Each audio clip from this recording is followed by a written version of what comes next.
single mom, unfortunately, you have to choose between the child having childcare and not being with the mom, or the child not having a working parent. Welcome to the Debrief with the Washington Examiner. I'm Tianelo Desher, here with senior columnist Tim Carney. Tim, Donald Trump is still not yet president, but negotiations over extending his signature first-term legislation, the Tax Cuts and Jobs Act, already full speed ahead. Yeah, so a lot of the provisions expire this year, and so if Congress did nothing, everybody basically would see a tax hike, all the middle class, et cetera. And so there's really not a lot of agreement on just renewing what was done. Everybody wants to tinker with it. Yeah. One of the big things, you have a lot of conservative members now want to increase the child tax credit, which of course had happened under Joe Biden and then had expired.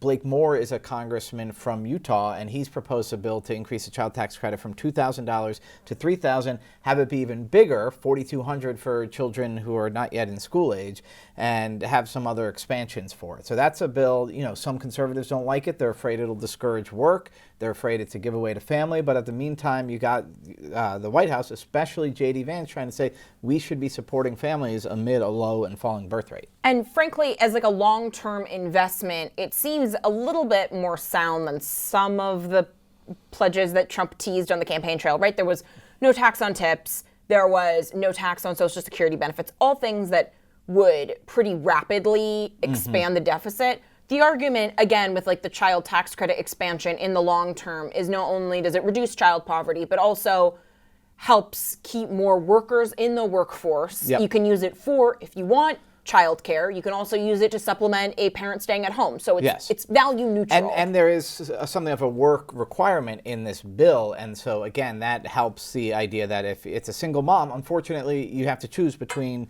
the child having childcare and not being with the mom, or the child not having a working parent. And this seems to thread the needle and say, well, we want to make it if there's a married couple, they get a larger tax credit, and one of them can work less. And if it's a single mom, this is going to be another encouragement for her to work enough, and then we'll help her out with that, and that's good in the long run. And then, of course, Social Security requires people having kids. And so, I think this is a good idea, but I really think that a lot of Republicans will blanch at the idea of increasing any tax credit, including the child tax credit. It's certainly, if Trump gets his way and he gets the one big beautiful bill, it does seem like a good way of simplifying a lot of those more abstract promises of tax cut tax. This is, in effect, a very smart tax cut. It's one that is simple, because that was the big benefit of the original TCJ. It simplifies the earned income tax credit, because some of that is a work subsidy and some of that is a family subsidy. It moves some of that over. It simplifies. Right now, you can get a tax credit for childcare costs. It just says tax credit, use it for whatever you want. And also, the initial $2,000 tax credit was never indexed for inflation. So then you get 4 years of Biden inflation, and what $2,000 is now worth about $1,500 in 2018 dollars. So that's been a tax hike every year on parents. And let's talk about this broader cost. So the corporate tax rate is fixed. That was made permanent at 21%, which is about the OECD average. It is exactly the EU average. Then there is the broader cost of extending the individual and estate tax provisions. It's about $2.2 trillion over the course of the decade.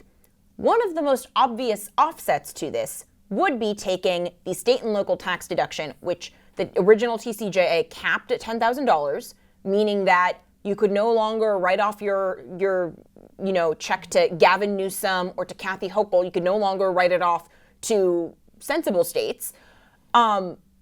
We could theoretically eliminate that deduction altogether. Yeah, so right now it's capped at $10,000. And what it does, when we wrote an editorial about this during the initial debate, we point out that in New York State, when they increased the state income tax, they said, one reason we should do this is because part of the cost will be borne by taxpayers outside of this state, because as we tax our own people more, they're able to deduct it. And so we're basically forcing people in Mississippi to subsidize people in Manhattan. This was literally the argument that was made in Albany in favor. So it's a bad tax break, and capping it was seen as, by a lot of people, as a halfway measure to totally eliminating it. But at the same time, there's a number of people from places like New York, Massachusetts, Massachusetts, high tax states that say, no, we should either get rid of the cap, that's what Chuck Schumer wants to do, or at least double it for married couples. Because right now there is a bit of a marriage penalty in there. If you're an individual, you can deduct $10,000 of state and local taxes, and a married couple can only deduct $10,000. So there's a debate over getting rid of the cap, doubling the cap, or getting rid of the tax deduction altogether. So there's a huge range of this. Most of the Republican Party would get rid of the tax deduction altogether, but the Republican majority is minuscule, and there are suburban Republicans from places like New York, New Jersey, etc., who think they would benefit from helping their constituents with really expensive houses, high property taxes, and high state income taxes. So in the math here, baseline extension, $2.2 trillion. If you eliminate that SALT deduction entirely, it doesn't pay for the entire TCJ extension, but it does a huge lift, right? And then you can look through other... And it would be a tax cut only on high-income people. And it would move more people to taking the standard deduction, which would simplify taxes and make everybody waste less time on taxes. So with this margin, because once Elise Stefanik and Mike Waltz leave, it's a 217-215 margin, which the last time the minority was elected with 215 was almost a century ago. So does Trump start going to Democrats? Are there any, red state Democrats that could be open to it? It's almost like the equivalent of Republicans agreeing not to overturn Obamacare. You have people like McCain that didn't do it in the end because it was, hey, it's the law of the land. See, in this case, I think that there would be some Democrats who would have pressure to do it because again, if nothing is passed, then everybody gets a tax hike. Democrats and the media 62%, pretended. Yeah, right, Democrats and the media pretended last time that this was a tax cut only for the rich. It was a tax cut for a vast majority of Americans. And so just letting it expire and blaming it on Trump, that would be bad because it would, even for Democrats, because it would actually hurt working and middle class families if they blocked it. So I would not be surprised if Democrats actually explicitly gave permission for some of their members to cut a deal. And maybe they would lobby for, again, more family aid, or maybe they would actually say, but you also have to raise the corporate tax cut, so the corporate tax rate. So there might be some negotiating to get those Democrats, but I would not be shocked at all to see a number of House Democrats jump on board. And with this broader legislative priority, Trump is trying to do this quickly. Johnson's saying he wants to have this voted on before 4th of July because the real quotient here is not the Senate, where he has 3 votes to lose with J.D. Vance as a swing vote. It's the House.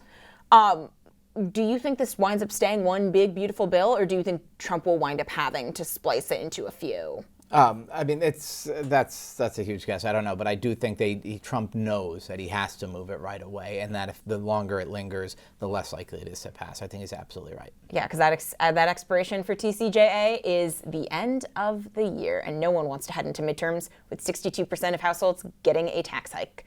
Tim, thank you so much. Thank you. Please make sure to read more of Tim's analysis and commentary and news from the rest of the team at the Washington Examiner at washingtonexaminer.com. Don't forget to like, subscribe, share this video with your friends. We will see you next week. This has been The Debrief.